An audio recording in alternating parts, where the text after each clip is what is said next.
What is up, Buck fans, RBT Nation, all the above? The Buccaneers are in the playoffs. It's officially the postseason time to talk it.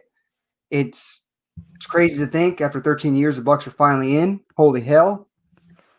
But guys, bring in all your questions. Let's talk about the game at hand, though. The Bucs finally took it upon themselves to destroy the Falcons this time, playing pretty much a good 4 quarters. Maybe the third quarter they took it off a little bit, but 44-27, they beat the Falcons. Defense looked good early, and then all of a sudden some things kind of started happening. But overall, again, a very well played offensive game. One bonehead move by Scotty Miller. But other than that, they kind of dominated from the get-go. I mean, there was maybe that little lull, but then 2023 start with the fourth, and then what the hell just happened? Well, other than that, hell yeah, Bucs are in the playoffs. What do you think of the Bucs in the playoffs, and what do you think of this 44-27 victory? Yeah, it's a good Monday. Good evening, everyone. And yeah, I mean, Bucs back in the playoffs for the first time since 2007. So it's been a long time. First time 11 wins in a season since 2005. We're led by Chris Sims, the great lefty that we had. So yeah, it's just a great season. I mean, just looking back on it, I mean, give credit to Jason Light and his staff and Bruce Arians and everyone, really, putting together a good roster, obviously getting the big name in Tom Brady, getting Rob Gronkowski, filling out the defense with Antoine Winfield and, adding, pieces there that you needed. And then, just putting it all together. And really, I want to give a credit to Byron Leftwich and the offense, because the last 4 weeks are this winning streak that we're going into the playoffs. They really changed their approach, and I'm really excited about it. And it's been consistent. They've been throwing more on first down. They've been using more play action. They've been using motion. And you can see the results. I mean, they really attacked the last 2 games the right way. And I hope they do the same thing this weekend against the Washington football team. I mean, that's going to be very important to get out to a lead. But yeah, like you said, this was a game yesterday. Again, get your 11th win, and it secures the 5th seed, which you wanted. And it was pretty much controlled the whole way, like you said. And that's really nice to see. So really, I wasn't in doubt. Like I never thought they were going to lose the game. So really good job by the team. Yeah, you were just pretty much waiting for when they were going to pull away, which is pretty badass to think that. But some funny comments over here. Andrew said he left his spleen out there for us, talking about Chris Sims. Yeah. The guy he was a warrior. Yeah. Hey, he wanted to win. You got to give him that. Mm-hmm. Some more people in the chat. Truly goated 3. Yo. Yo. And then good point by Jack Barrett over here. I don't know if this is homage to Shaq Barrett, but he says, I don't want to hear too much defense slander today. You lose 2 of your top 3 sack leaders, meaning Shaq Barrett, Devin White. You prevent the big play, which killed us in the first game, and forced 2 turnovers. Hey, I'm right there with you. There's not going to be much defensive slander. The first half, they actually looked pretty damn good. I mean, they allowed what? I think 10 points. 10, 13 points? Yeah. So, I mean, they did their job. Okay, if you're up that big, you're going to kind of play a little prevent. It's just part of it. I mean, you saw what happened to Mike Evans. They don't want to be too aggressive, I would assume. They kind of pull back a little bit. But either way, I mean, they did their job. They held up when they had to. They didn't allow touchdowns every time down the field. They'd get down near the goal line, prevent. This is what you want, bend but don't break. 27 points. Yes, it sounds like a lot, but you have 44 on the other end. Yeah. Go ahead. No, I was just going to say, I mean, also without Carlton Davis, I mean, who's legitimately a top 5 corner this year. So that's a big loss. So I thought the defense did just fine and made big plays. And I was happy for Sean Murphy Bunting. He made some really critical plays at the end there. So that was really nice to see. But yeah, I mean, it was different because you had different pieces in there. You didn't have Shaq Barrett in there, who creates a lot of havoc on the other side. So they were kind of, ganging up on JPP and others, and really forcing us to use other players to get the pass rush. And that's why I was so up and down. But hey, they did what they did. I mean, they bend but didn't break. I mean, that first drive, I mean, Atlanta went right down the field. We hold them to 3. I thought Yeah. that was huge. So that really shifted the game. But getting back, you said Mike Evans. I mean, that was a bummer. I really thought like the team might have went into a tail after that, but it was nice that they kept on pushing and kept going. Didn't let the injury, affect them. It just sucks. I mean, he got the record and then had a touchdown right after it, and of course he gets hurt. Just unfortunate slip on the turf there. That it was dirty. Let's put it that Yeah. way. It was. I mean, I'm going to try and bring this up so everyone can see it.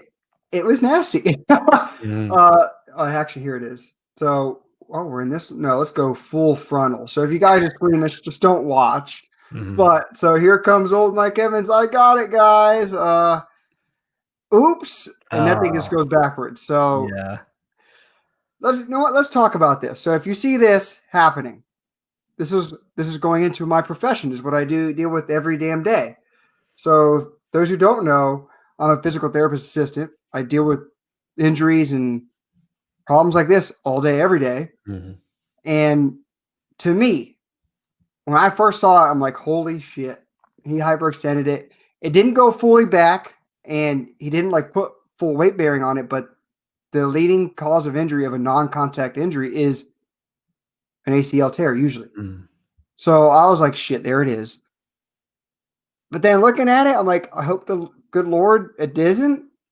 I would not play him this week. I would not. I mean, for a position that you have to make people miss, you have to start and stop immediately. You have to cut. I wouldn't push it. I mean, I would use I know everyone's going to say it's last game of the year. You never know. But I mean, you have Antonio Brown, you have Chris Godwin, Rob Gronkowski. We'll make the arguments later, but rest him. I mean, if you need Mike Evans to be balling out when you have all that, that's the coach's fault. You have 2 number 1 wide receivers, probably the best tight end ever do it. Use them correctly, you should be able to beat Washington. I don't care how good their defense is. Their offense can't score at all with our offense. Manipulate it away to get points. Come on, you can't put Mike Evans out there. That's just my opinion. It's more. Think about you stretched your ligaments like the first time you stretched, you sprained your ankle. That hurt like a bitch, didn't it? Everyone knows that feeling. I think everyone sprained their ankle. You just did that to your knee. Yeah. Do you think you're going to be ready to run, rock and roll 6 days after? I don't. I know they can shoot him up with some stuff, but I don't know. What do you think about that? Yeah, it's a risk, but knowing Mike and BA talked about it today. He's like, if Mike's 80%, then most likely he's going to go. I mean, they said 80% of Mike is better than a lot of guys 100%. So, and Mike, he played on one leg earlier this year already with I think sprained ankle. He had a sprained ankle, high ankle sprain probably.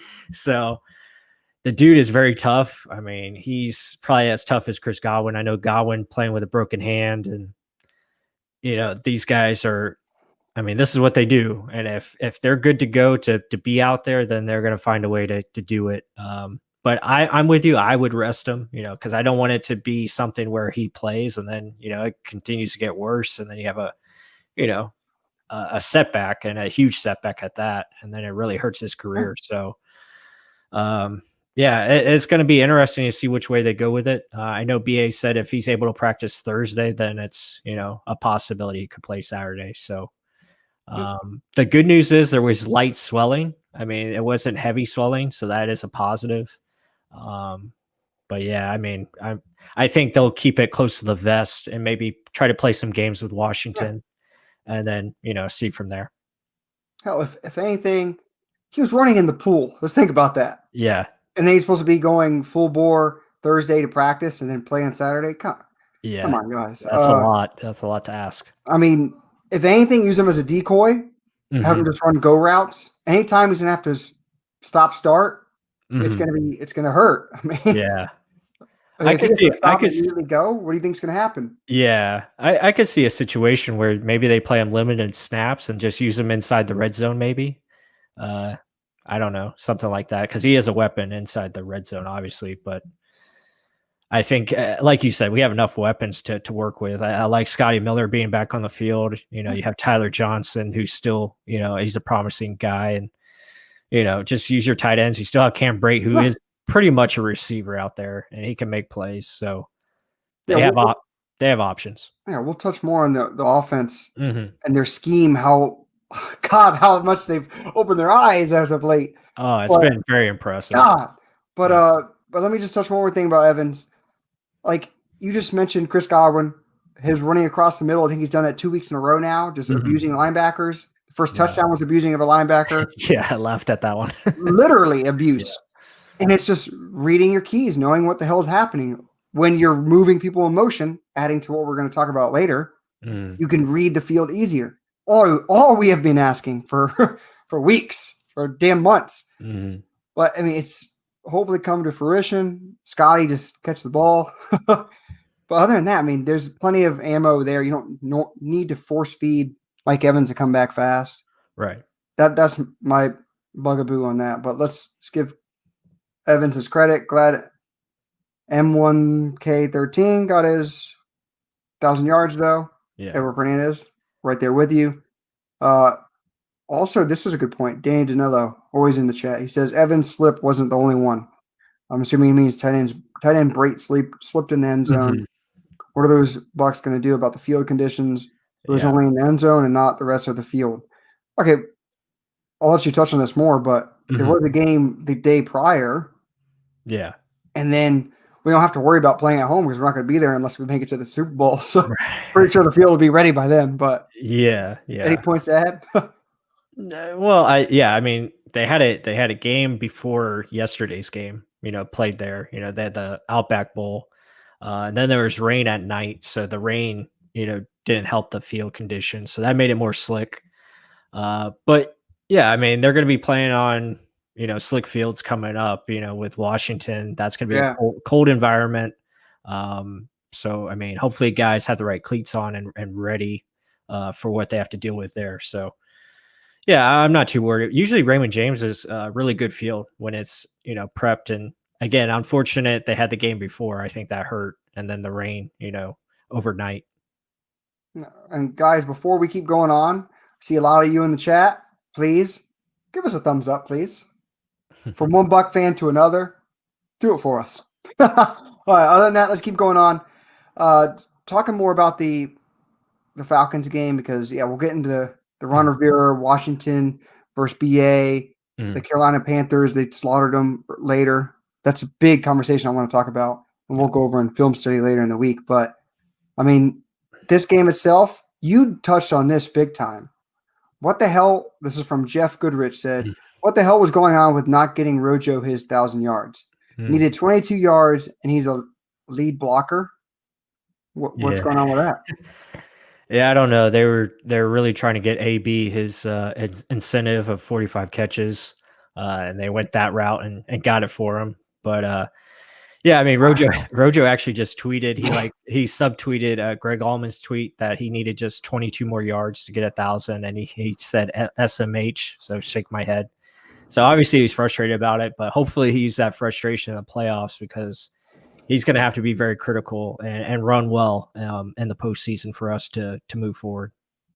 Well, maybe he's just like, damn it, shaking my head. Yeah, I should have gotten it.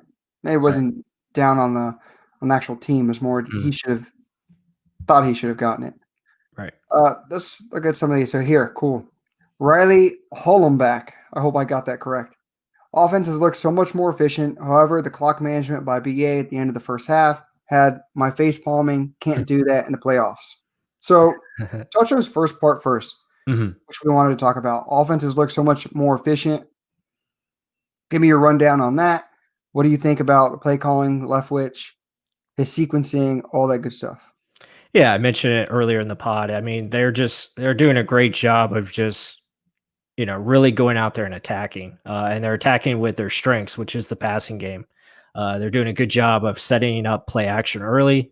They're utilizing it better. They're using more motion, so it's making it easier on Tom Brady to read defenses. And then they're really just, you know, isolating guys and finding the mismatch. And I'm happy that they're they're actually simplifying things. They're making it easier on Tom to get rid of the football quicker and better. And he's being accurate. He's making all the right plays, the right reads, and it's working out. And then when you add in the run game, where you get from Rojo, I mean, it makes it even more dominant because they can pretty much run it when they want to, especially with Rojo. He gets usually 3 to 5 yards every carry. And then you mix in, play action, and you have a lot of guys open, whether it's down the field or on your comeback routes. So they're just doing a much better job of everything as far as just passing more on first down, which is helping them win. And they're not in a lot of 3rd and long situations. So that's helping them out a lot. Then give me your opinion on the time management before the half and, like I said, the end of halves. Yeah, it could have been better. I mean, yesterday, Fournette fails to get out of bounds. That was a that was more Fournette. That was a big no-no. But other than that, I thought they did okay. I mean, I can't remember if they did take a shot. I think Brady threw it away one time, and then they ended up settling for a field goal. But so at least they got points, which is good. But thanks, Jeff. Appreciate it. But yeah, I mean, you the man, Jeff. Yeah, keep going on. No, I was just going to say at least they got points, but yeah, it can be better. But I think again, overall, the offense as a whole, from sequencing to everything, design and the utilization of their players have been much better. Absolutely. I mean, the short screens to AB to Godwin, utilizing that as a run, that's like literally a run for our offense. Yeah, I mean, it's 5 yards every time. Right. That's what we talk about, being more creative in the running game. That to me is a run. Yeah. You're behind the line, you're throwing it behind the line, he's going. I mean, hell, what about one of these times where they throw it there and someone goes out for a pass? That's what I want to see set up. That would be creative and badass.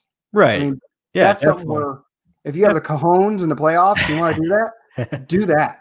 Throw that shit to Brady, run it down the wheel route down the end. Hell yes.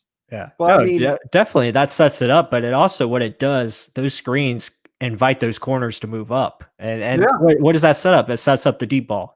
So those are things that I like what they're doing as far as just not forcing the deep ball all the time. They're setting things up, and that's what you got to do. And like you said, in the playoffs, hopefully we see something creative, because now is the time to let it all hang out. It's go for the kill. Let it all hang out. Yes, definitely. Jeez. Wow. Okay.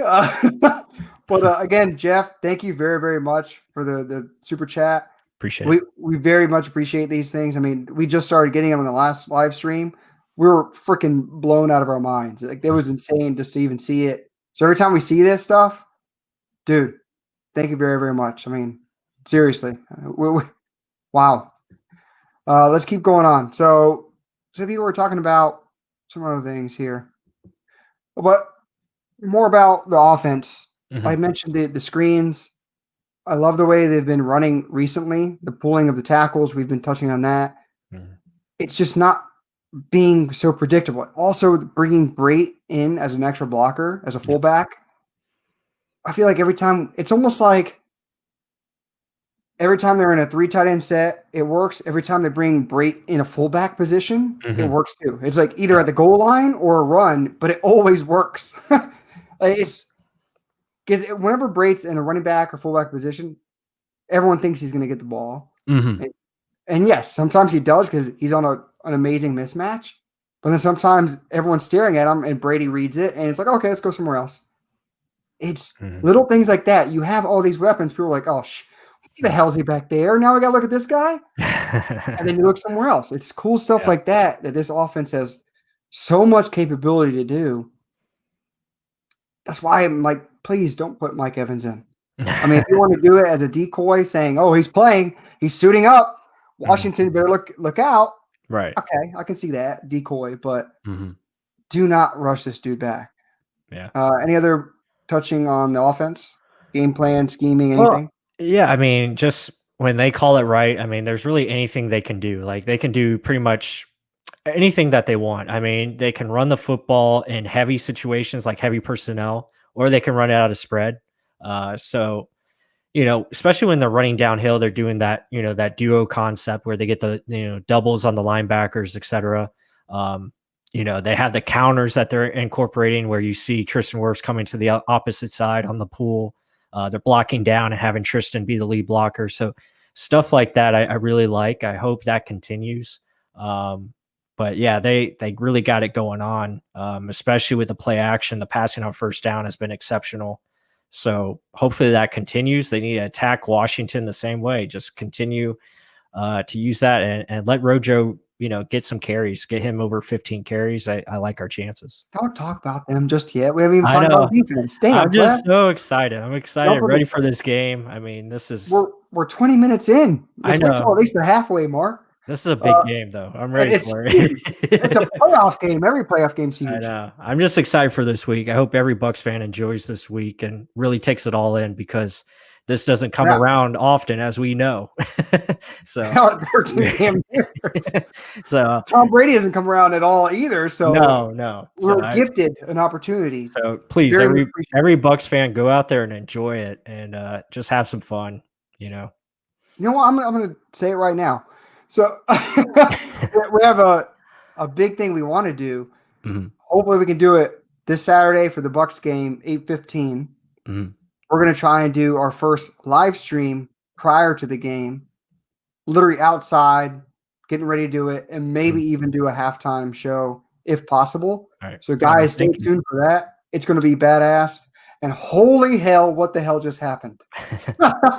What in the hell? Happy New Year. Thank you so much. My dude, geez. He did last week. Furu Kuab. If I'm mispronouncing it, I'm terrible. I'm sorry. Happy New Year's, guys. From what I've seen last night, Washington's DBs were getting beat all game. Yes, they were. Yeah, so let's touch on that because that's a massive cush. Yeah. I mean, that's why I'm excited. I'm excited for this week because I just feel like there's opportunities. I know Washington's defense is really good, but I just feel there's opportunities for them to get exposed, especially with our offensive personnel and how we're going to block and scheme and make sure Tom Brady's standing upright. I just have a really good feeling that we'll be able to attack their corners and really do some good things. Yeah, so we touch on this all the time about our own defense. Mm-hmm. And everyone gets so pissed off. SMB sucks. Jamel Dean sucks. David's top 10, my ass. Yeah. So all this works off of a team. It's a team game. It's the biggest team game there is. If the pressure doesn't get there from your front four, it ain't going to happen. I mean, Jalen Hurts could move. He didn't have the best day at all. I think it was 7 for 20 something, right? 35%. Looked terrible. But they didn't get many sacks on him because he can move around. Yes, everyone's like, oh, Brady's a sitting duck. He's going to get killed. But guess what? He gets rid of the ball fast. He's smart.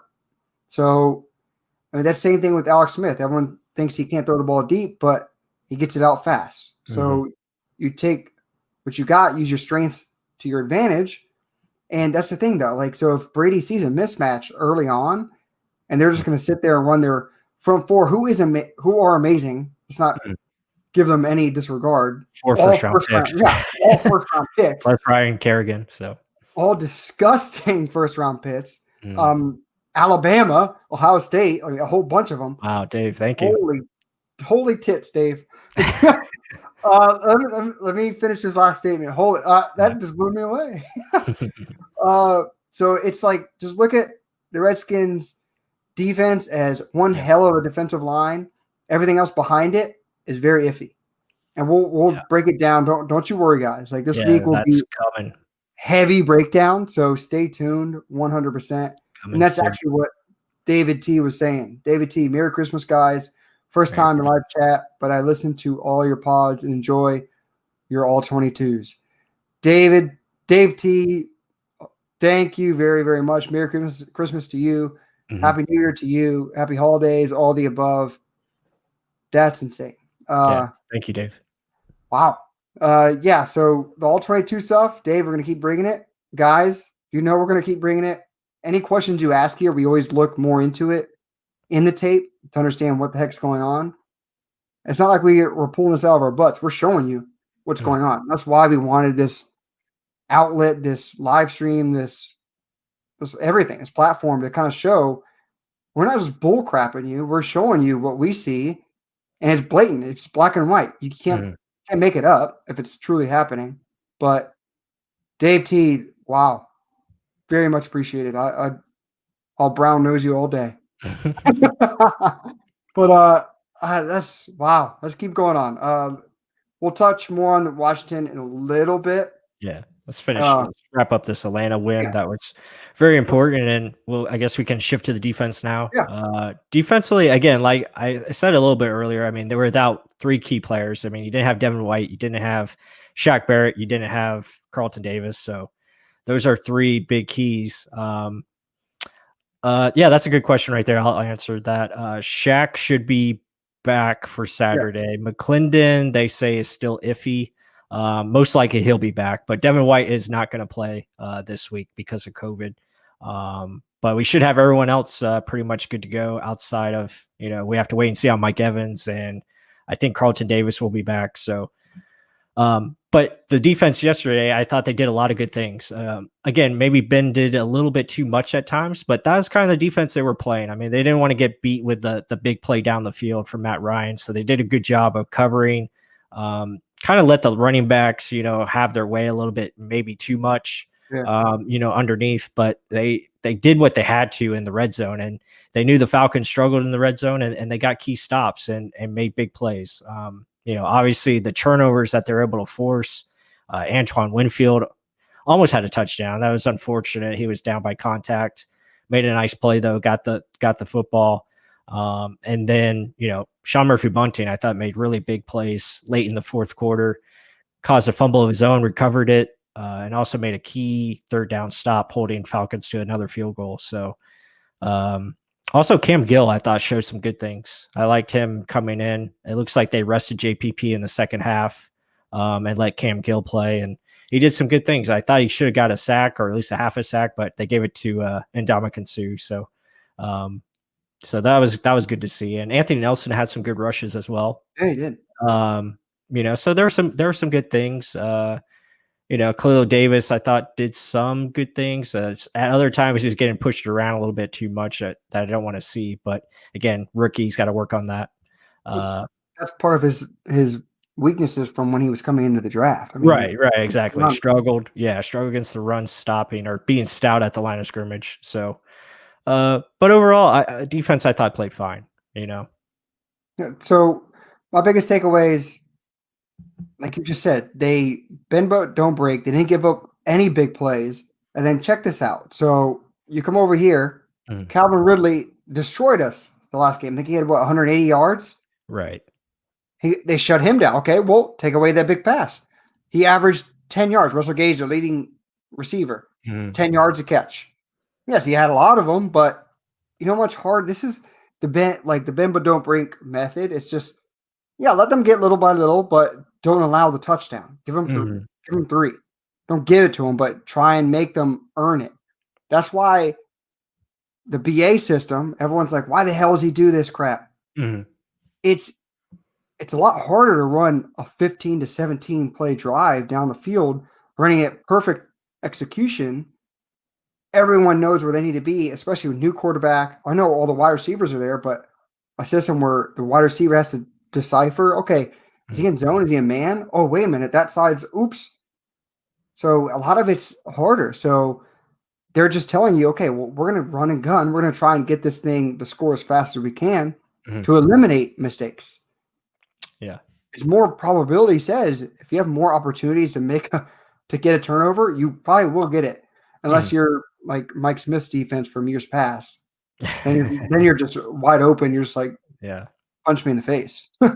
Yeah, but I thought they did really good. Again, the Falcons had really long drives, which kind of helped us out if you think about it. I mean, they took a lot of time off the clock. And then, when our offense got the ball, we were easily scoring some type of points. So, and I think that's when we started taking over in the fourth quarter because, we made those key stops on defense, and then our offense just really just took it to them and really had good drives. We ran some clock ourselves, and then we scored touchdowns to finish it. So that was really nice to see. It is crazy. 12 carries, 78 yards, Ronald Jones. And also shout out to Ryan Suckup. He bounced back very nice. Yeah. Made all his kicks and wasn't a doubt in my mind he was going to do so. Yeah, let me just give this credit. I mean, look at the numbers on this. 138, 133, AB, Chris Godwin, 2 touchdowns each. Mm-hmm. You want to tell me you need this man? I guess I'm just trying to be the thing of just let him rest. I mean, that AB 14 targets. They were definitely trying to get him the incentive there for sure. But I mean, Chris Godwin with 5 catches, 133 yards. I mean, that's what he does. I mean, that's what he does. I mean, he's just that good. He's very impressive. If Chris Godwin was the only receiver on this team, I mean, that guy would have scary numbers. He'd probably have over 1,600 yards, probably 100 catches for sure. The dude is a monster. I mean, he can do everything. You just hope he doesn't want to run and leave after this season. Oh no, he's going to be back. He might be at a high price, but he's going to be back. Yeah, we'll talk about that later. Hopefully it's after a Super Bowl victory, but let's keep going. That's another thing why I'm so happy for this podcast, because usually we're talking about, the Bucs fire their coach today. Oh, or we're talking about draft, or we're talking about this. So it just feels so good not to be talking about Black Monday. A lot of fan bases today are, talking about which coach they're going to get, who's the general manager going to be. It just feels good not to have that situation right now. Hell yeah. All right, so before we keep going, Raymond, thank you for doing this. Everyone, like and share. Get pants. That's so damn true. And Raymond's right behind you, so don't look back because he's going to get your ass. Yeah. But thank you, Raymond, for that. Give us some likes.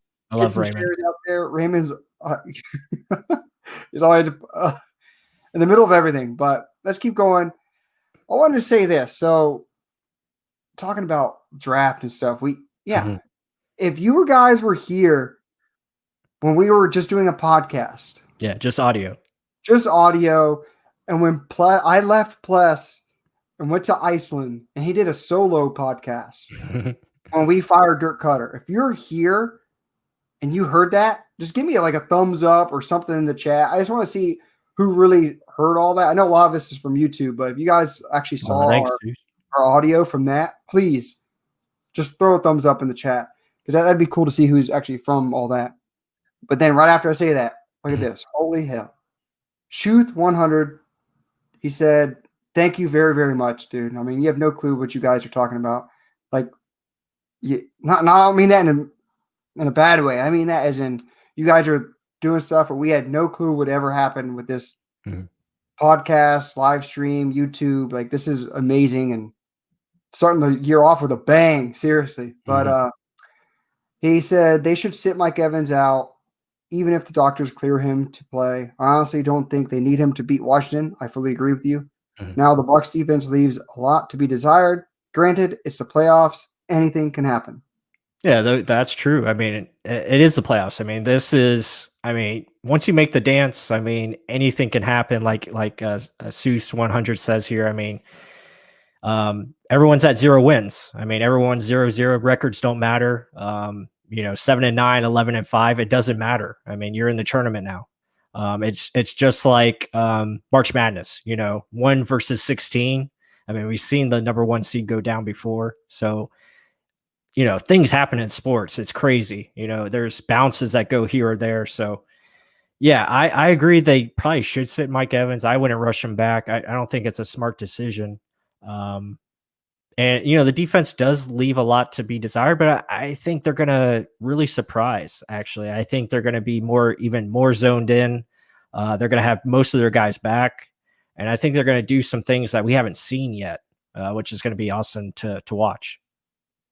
Yeah. So defensively, still they won the game. They did enough to win the game. It's not like we did enough. We were dominating the majority of the game. Yes, they got close towards 2023. A lot to be desired. In this game, maybe, because like you mentioned, 3 starters out. I mean, that 3 big starters. I mean, Devin White, probably one of your top sack leaders. Shaq Barrett, literally one of your top 2. I mean, that's a lot of pressure that just got tossed away. And speaking of Devin White, Kevin Minter filled in pretty good against the run, but a liability in the pass because he can't make up with the speed that Devin White has. Yes, we dog on Devin White all the time just because his lack of awareness of where people are, but he makes up with it in recovery speed. Kevin Minter doesn't really have that. And a lot of times they were abusing him with running backs in the flats or just in the middle of the zone. That scares me with Antonio Gibson coming up. Dude's just like David Johnson. Right. And then the other kid that they have, what's his name? McKissick or JD. Yeah, he's good too. I mean, he's a weapon. So we're talking Washington's running backs, but that's stuff that scares us, like moving forward. But I agree with you. Yeah, leaves things to be desired, especially in that aspect. That's what I mean. Because outside the secondary, I think once Shaq Barrett, JPP are working together, Sue's in there. I mean, Anthony Nelson, like you touched on, had some good pressures. So I think the D-line is okay. Will Golson always has his little fair share of just bull rush where he gets in. I'm okay with that. It's just more that middle, that defense always scares me. That's the only area where it needs to be desired. Levante, I just don't want him trying to do too much out of his grasp. I mean, he can only play so much in a team defense. So, I mean, that's the gist of it there, pretty much. But some funny things here. Hardcore Hero said, or get pants, talking about who you but Raymond. What a great ultimatum. Hey, go ahead. It's like we're taking it back to like high school or middle school where you get pants in the locker room. But okay, defensively, oh my goodness. Wait a minute, look who it is. Oh. How is Douglas O'Connor? Great Rendax. Rendax in the chat if y'all don't know who Douglas O'Connor is. Pewtercast, yeah. If you don't know the Pewtercast, follow them on Twitter, Facebook, YouTube, all the platforms. They're one of the biggest podcasts there is out there in Bucs Nation, Bucs fandom. Give them a look. Douglas O'Connor says, how is Mark's mental state now that Mike has moved to St. Pete? Holy shit. So my mental state just got so much better because holy shit. I'll answer this right after this. Raymond, you a damn dog. Go big or go home. Raymond, you done lost your damn mind. Raymond is, he's definitely in the house. Raymond. Thank you, Raymond. This is going for you, buddy. This is, geez. Plus, you answer that. How do I feel? I feel great. I mean, go big or go home is exactly right. But as far as Mark's mental state, I think Mark is in a very good mental state. We've been friends for over 20 years and, just me living 30 minutes away doesn't stop anything from what we want to do, as far as friends or, as far as this podcast goes, we keep it rolling. And I'm excited.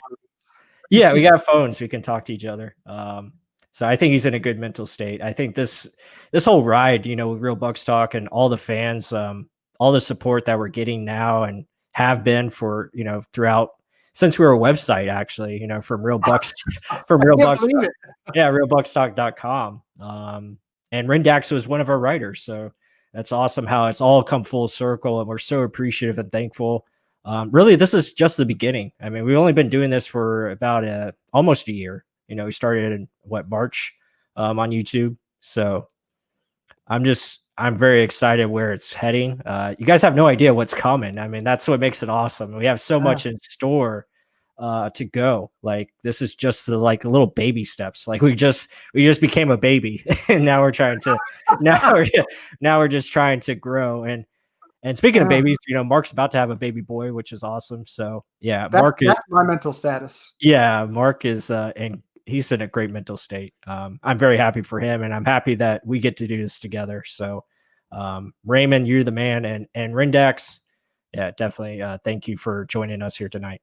Oh yeah, hey, Raymond, you guys are awesome. You're welcome. No, yeah, no, you're awesome, brother. Like, holy, you've been in it since like the beginning too. Like ever since we ever started that Facebook, he was literally right there. Mm-hmm. Like this is insane. Like. You guys don't even know. Wow. Just take it, let it sink in. Mm. Yeah. Wow. That's crazy, my man. That's crazy. Gonna name the baby boy Levante. Oh, wait, where's it? At the bottom. Oh, I'm lost. I can't believe he just did that. I'm still in shock, but I'm just gonna click on one. Here we go. Danny Nello said, "I'm not concerned as much with the Bucs D against the Washington offense. The concern will be the next game." That's right. I said the next game. No, I'm concerned about this game. I'm going to take it one game at a time, especially in the playoffs. That's how Brady says it. Danny, you're the one that tells us trust in Brady.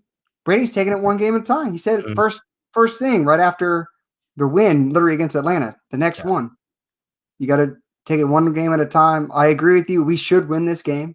Plus thinks it should be a blowout, but yeah, I mean, I'm confident. I feel it should be a double-digit win. I just feel like the way the Bucs can max protect and find ways to keep Brady upright, get the ball out of his hands quickly, utilize your underneath options and Scotty Miller, Cameron Brate, the running backs out of the backfield, and then hit your mismatches, which will be Gronkowski against their linebackers in coverage. Utilize that play action, attack the seams. They have some rookie, young safeties that I think you can get. As we've seen before, Tom Brady in his eyes, I mean, he can manipulate safeties like no other. So I just feel like there'll be options. And then really just comes down to our defense, just, not allowing the big plays like we've done in the past, and get after Alex Smith, and you can get some turnovers. Yeah, so I'm messing with plus big time because people were saying drop baby names in the chat. Yeah. Now I finally found where it says, congrats, going to name the baby boy Levante. Little Q, Douglas O'Connor, Rendak said, like I like Evan. I like Seymour. Evan, Seymour Butt Ramirez. Brady. I'll say this. Brady Ramirez would be cool. What's funny is that his actual name has something somewhere in there. It doesn't because of Tom Brady, but it's something similar in there somewhat somehow. But I thought it was hilarious that it happened.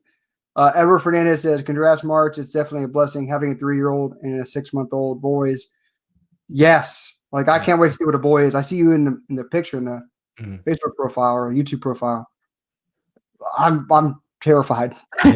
I have an 8-year-old girl. She was so easy. I think this boy's going to be a pain in the butt. It's going to be me, Junior.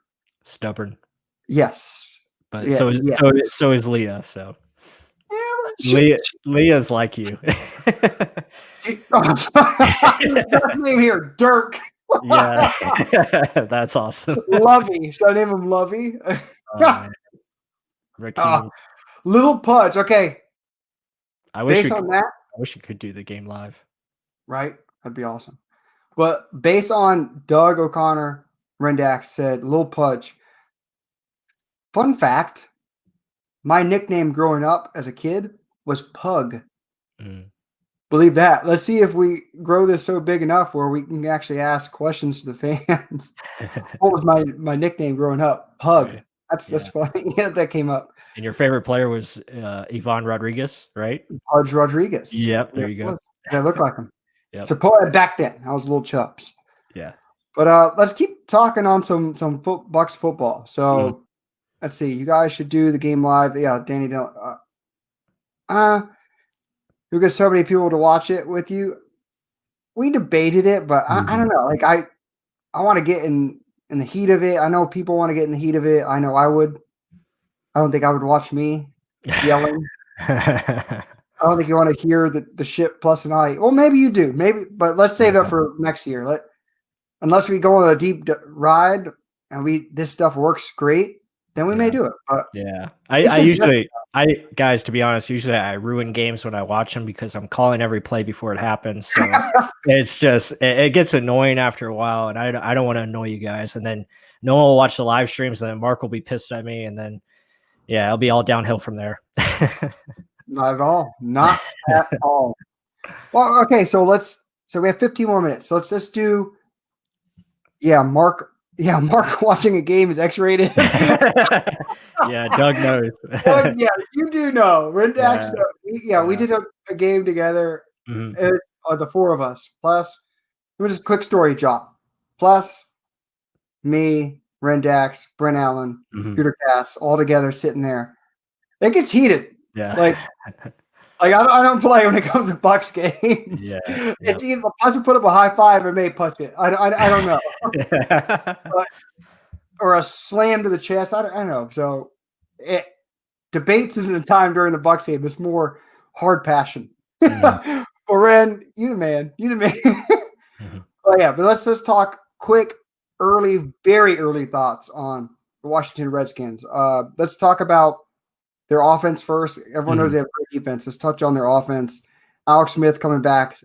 Probably going to start. I can't believe he's back in the game after. To me, it seems like it just happened not too long ago. Let's talk about Antonio Gibson. Like we were mentioning J.D. McKissick, whatever his name is. Terry McLaurin. Logan Thomas. All the weapons that they have to use at their disposal. I mean, yes, they may not be the best offense, but no matter what, every offense has weapons. What do you see? How do you see them attacking us, and where do you see where we can benefit and actually beat them? Yeah, for sure. I mean, they have quite an array of characters on offense. They're efficient offense. They're very smart. They don't really, with Alex Smith as the quarterback, they don't really turn it over. But I think he has 6 touchdowns, 8 interceptions on the year. Again, that was only over a number of games. They went back and forth between quarterbacks with Dwayne Haskins and all that. So, yeah, I mean, they struggle to move the ball, to be honest. But when they do go on drives, again, it's going to be smart and efficient. They're going to take the high percentage pass. Alex Smith isn't really going to throw the ball downfield. He's not going to really attack it vertical. He's going to find ways to hit guys in stride so they can get yards after the catch. And Alex is really not the guy that's going to run like he used to in the past because of his leg injuries. So, yeah, there's the stats right there. You see it. Again, only 6.3 yards per pass. So really he's looking for, those short dump offs. Been sacked 22 times, which is pretty good. That's a good sack rate percentage. That's only one more than Tom Brady was sacked. So he gets rid of the football. Considering the limited snaps he had compared to Tom Brady. That's true. It is a lot of sacks. So that could be where we can attack. Their offensive line is not the best. There's areas there where you can beat them. I like us doing the A gap blitzes and get after them on the edge and, force that pocket up and then make Alex Smith to make a quicker decision. I think that's where you can win. Really just got to, play aggressive down in the short areas of the field and take away their options. Make Alex Smith throw it to the sidelines where his arm strength's not very good. Or make them throw it vertical, and you have opportunities to get interceptions. So that's what I'm looking for, and hopefully we can do that. Get your hands up when you pass rush too, because he's shorter in stature, and he does get rid of the football quick. So if you get your hands up, you can knock those passes down. Yeah.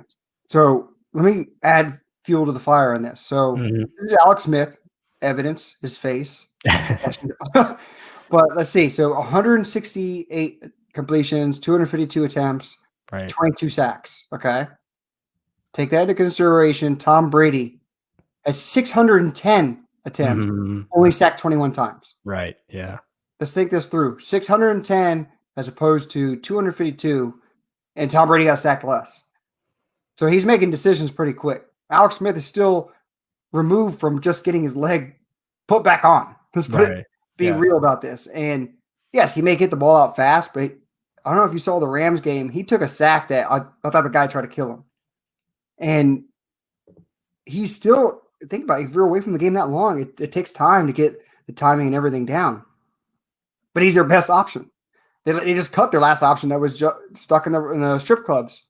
So, I mean, this is a game they should win, let's be honest. They should, but you got to respect every NFL team. It doesn't matter who it is. And then Antonio Gibson does scare me.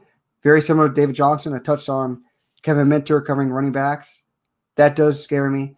Alex Smith hitting the out routes does not scare me. I think that's an area of weakness that we have that I don't think they're going to be able to attack. But you were going to say something?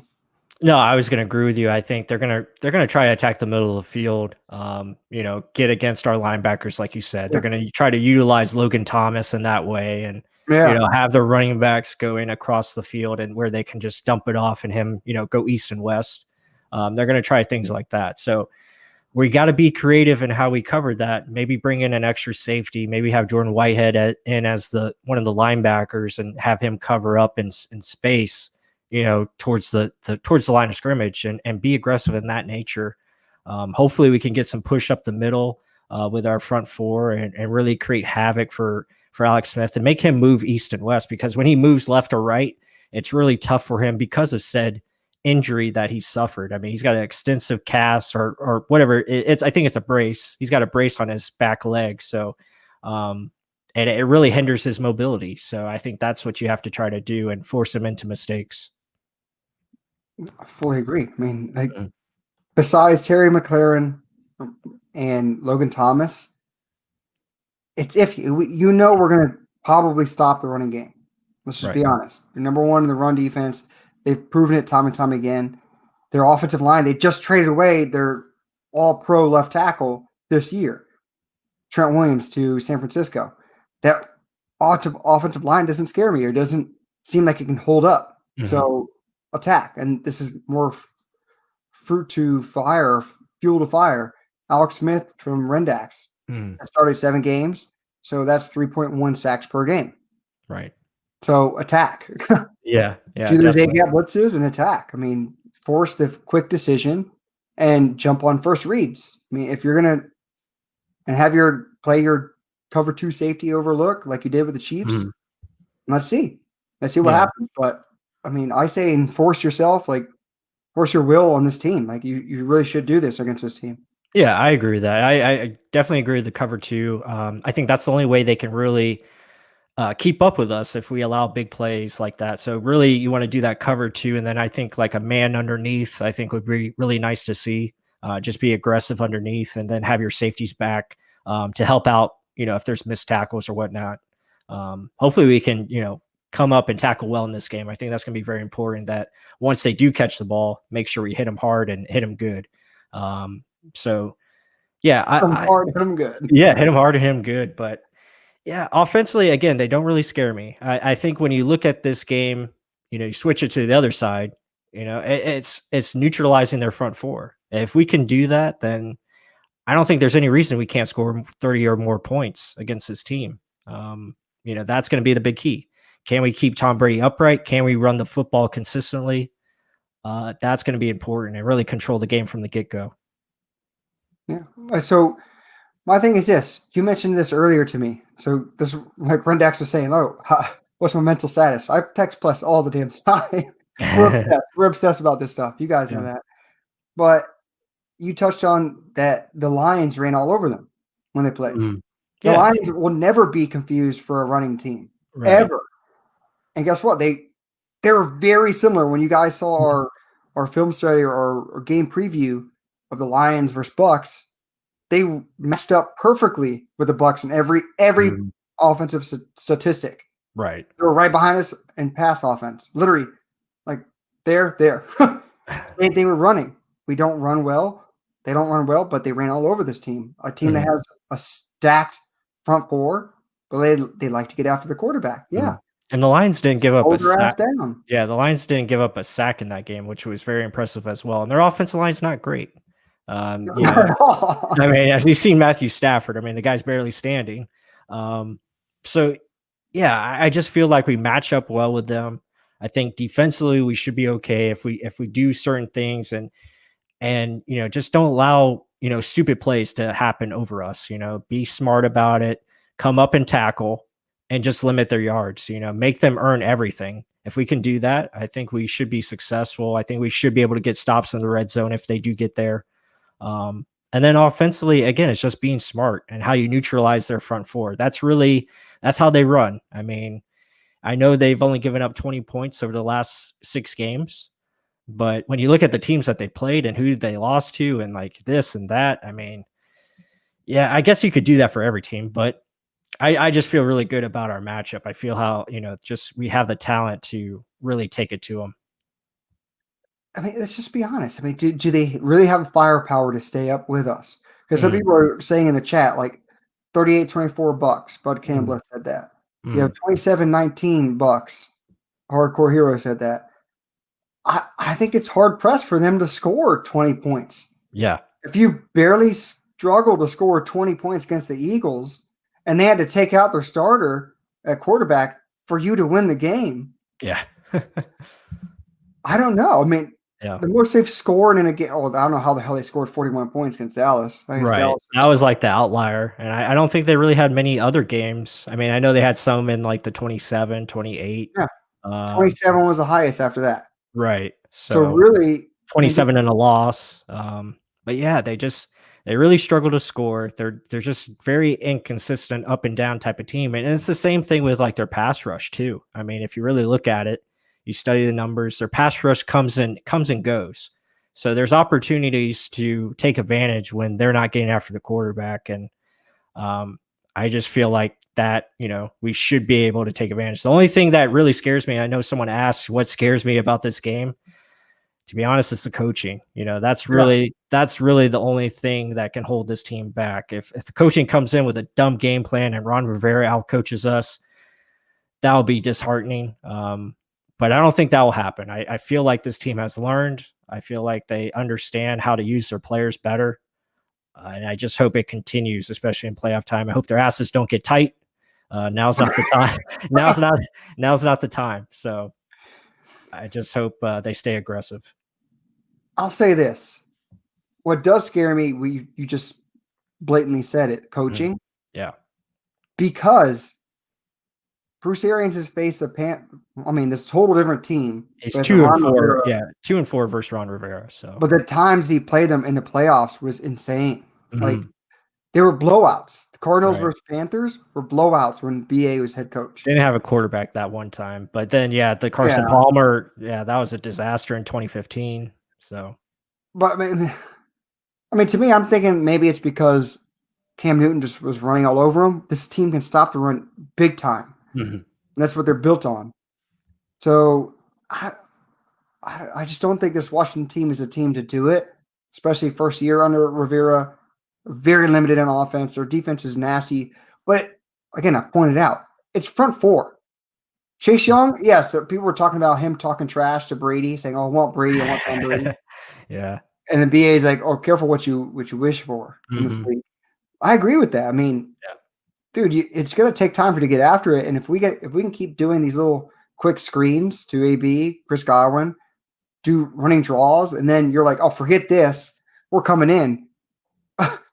A double move or a fake, we got touchdowns left and right. So it's more scary what we can do against this middle linebackers with play action fakes, with this secondary that they have. Like I know Ronald Darby, or Kendall Fuller's pretty good. Mm-hmm. But their safeties, I mean, he'll manipulate these guys left and right. Right. I mean, that's a lot of IR. Damn. Yeah, I know. Lyndon Collins and a lot of good names there. Reuben Foster, even though he's had trouble off the field. They got some guys there. I mean, but overall, this defense, besides front four, that back end should be manipulated. Mm-hmm. If we can hold up just enough, which this O-line's shown and proven time and time again it can. Mm-hmm. Everyone's going to talk about Donovan Smith. I know this question's coming. He's not the greatest against speed. Yeah. Chase Young's more of a power guy. Yes, he's got both, but I think he's more of a – oh, there it was. Oh, never mind. I thought I saw 76. I thought it was well, that's awesome. So there's people watching. Make sure to hit the like button. Thank you, Edward, for suggesting that. I thought it was subliminal. I saw Donovan Smith. Mm-hmm. But, I mean, people are going to talk about him. He's way better against power rushers. I mean, I think this is set up. Maybe Montez Sweat comes after him, but we should be able to win this game. Like handedly. I want to agree with Plus. Like it's going to be a double-digit stomp the floor with him. Like prove it. Brady's ready. He's on his mission. I hope it is, but I'm that's one thing I can say. Yeah, I feel it'll be a battle. I just feel like we're going to pull away, especially in the second half. I think we're going to find a way to pull away from them and kind of wear them down and then just really put the pedal on the metal. So, I like this matchup. Again, it's just awesome to be in the playoffs. I mean, this is a great, Sunday night or Saturday night football, I should say. And you're going up to Washington. It's a historic field, and it should be a lot of fun. And you got Tony Dungy calling the game, which is going to be awesome. Him and Mike Tirico. So I'm actually excited about that because I can't stand Chris Collinsworth. I hate him with a passion. I shouldn't say hate, but I dislike him. I dislike him. He's very similar to Troy Aikman. I mean, all they do is just repeat themselves. So, and usually they're either drunk or whatever, during the game. At least Troy Aikman is. I mean, everyone can agree on that. I mean, he's drinking during the game. Can we say that? Oh, Collinsworth's way better than Dungy. Well, maybe he is. Maybe I haven't seen Dungy call a lot of games, but I just like that Dungy, former Bucs, calling the game. So Joe Buck, the worst. Ooh, Joe Buck is the worst. True. Yeah. Put on voice. I can't stand it. Yeah. I got a bad voice, but damn that. I don't know. I enjoy Mark Schlereth the most. Hopefully everyone can agree. Win every time he's on there. I agree, Mark Schlereth. I just like how excited he gets. Charles Davis is another one. He's awesome to hear. So here's a good point here. Mark Gunther, 7-9 versus 11-5. I guess that's just point enough right there. Yeah, I mean that really says it. I mean, this game should be in our favor. We should be able to take advantage, and let's get it done. Please, baby, please. Mm-hmm. But let's keep going on. A couple more questions. Dick Stockton. Yeah, that's true. He forgets. Romo. Pat Welty. That's true. Is he talking about Jim Nance and Romo? I think it's just Mark Schlereth and Romo. Yeah, that'd be fun. Dick Stockton. Oh God, Schlereth. All right. Well, I'll shut up about announcing. So right, everyone's got their takes, hot takes. Yeah, right. But Dan Danilo, I'm still liking the name Brady for the baby's name. I'll let him out. I'll let the baby's name out when it's time. The wife doesn't want to give it away just yet, so I'm gonna hold it close to chest. Yeah, he hasn't even told me yet, guys. So yeah, so I'm because I would spill the beans. So he's probably gonna find out when he comes over here for the live stream. But there we go. I'll keep it secret. Oh, should have plus and Ramirez calling the game. Oh man, talking about drinking. I'd be drunk already before the game started. Hey guys, do you guys drink anything during the game? If you do, let me know what it is. Whether it's in the chat or Twitter or YouTube community, I'll probably put a post on it. I'm a big IPA guy. I don't know if you guys see with the light shining on it. I got started on that, by the way. He did. I'm a big IPA guy, so it's good I don't know stuff. if that's advertising for IPAs or Goose Island. I don't know. Maybe it is. Maybe it isn't. Send us some things if you do. But let's see. Some people are asking about SMB. Let's get some last minute little questions in here before we head on out. So, Bud Light, Bud Cannabis Light. Come on, my man. I drink water. Hey, nothing wrong in that, my man. Nothing wrong. That's healthy. What's your guys' opinion on SMB? Jill Will said that. Yeah, I think someone said it earlier in the chat. He had his best game, and I agree with that. I thought he played really well. It was a lot better than what he's been showing lately, and really nice bounce back. I hope this is something that catapults him going forward. It seems like he's getting healthier, so I mean we need him. We need him to play big, especially in the playoffs. If he can be that aggressive style, hard hitting tackler that we've seen in the past, and then also make plays on the football, that'd be huge for this defense. I mean, you got to think about the play he made, that fumble. It was a heady play. He's more of a heady player. It was not his best game by far. I mean, I've seen him play some pretty sticky games where he's just not letting any space get in between him and the player.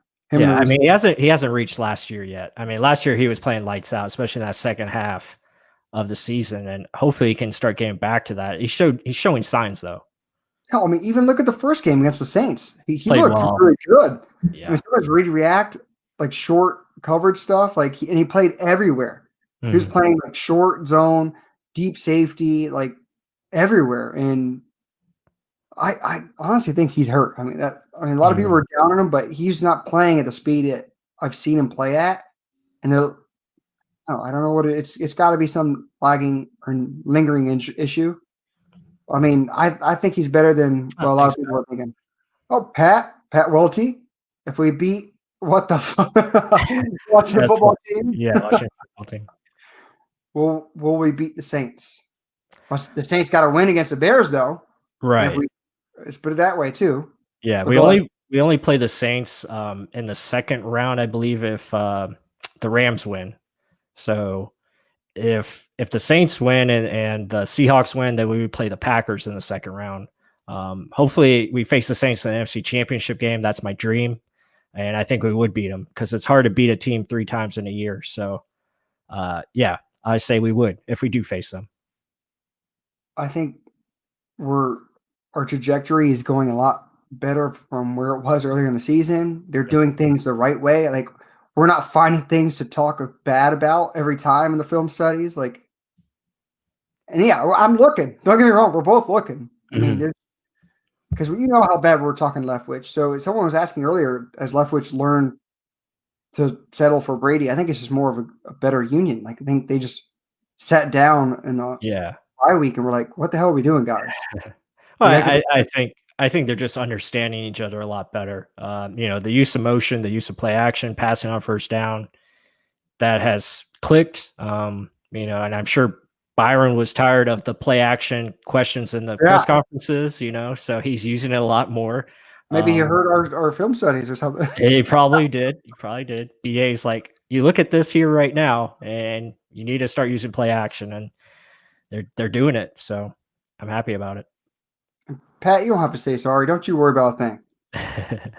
But what I do, like we said, will we beat the Saints? I honestly think we will, based on how we're trending right now. But also, I'm hoping this set up perfectly for the Bucs in this way.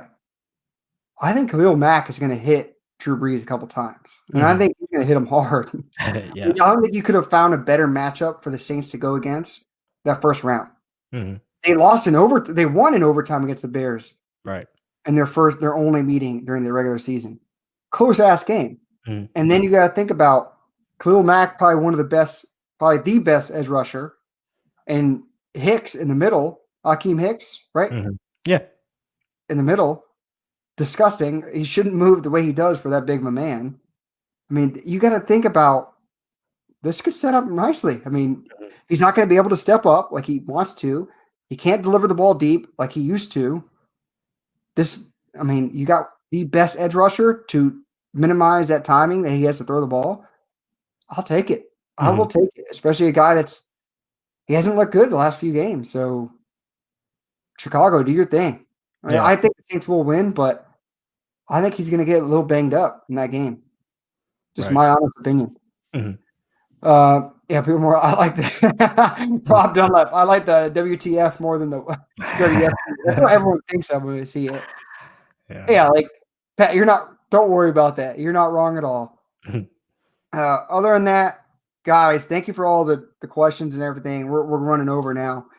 To be honest, guys, this was amazing. This was an awesome live stream. You guys were so entertaining. Like, all the people in the chat, if you're in there still, give us a like button if you haven't, or thumb us up if you haven't. Be sure to subscribe as well. Yeah, but other than that, guys, like, this was phenomenal, amazing. Any other big word you can think of? Thank you again. We're going to bring out the Atlanta film studies. We're going to show you the preview for this Washington game. We're going to get a lot out early, because that Saturday game. Stay tuned and be prepared for our first ever live stream prior to the game, like on a Saturday. That's going to be cool.